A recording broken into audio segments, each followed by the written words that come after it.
কখনো নিজের পাপের কারণে আল্লাহর রহমত থেকে নিরাশ হয় না। পাপ যতই বড় হোক, আল্লাহর ক্ষমা তার চেয়ে বড়। একবার আন্তরিকভাবে তওবা করে তার দিকে ফিরে আসো। হয়তো তোমার একটি সৎ কান্না, একটি সিজদা, একটি দোয়াই তোমার জীবন বদলে দিতে পারে। নামাজ শুধু একটি ইবাদত নয়, এটি একজন মুমিনের শক্তি। যখন মন ভেঙে যায়, যখন জীবন অসহ্য মনে হয়, তখন সিজদায় মাথা রাখো।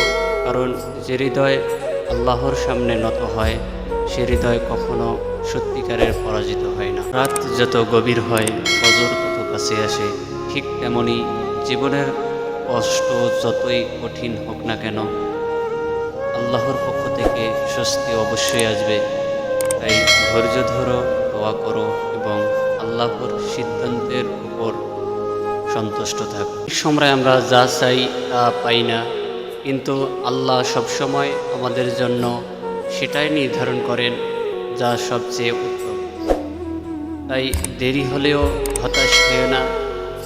আল্লাহর পরিকল্পনা তোমার পরিকল্পনার চেয়ে বেশি সুন্দর। দুনিয়া ক্ষণস্থায়ী, কিন্তু আখিরাত চিরস্থায়ী। তাই এমন জীবন গড়ো যা মানুষকে নয়, আল্লাহকে সন্তুষ্ট করবে। আমাদের একদিন সব কিছু ফেলে আমাদের রবের কাছে ফিরে যেতে হবে।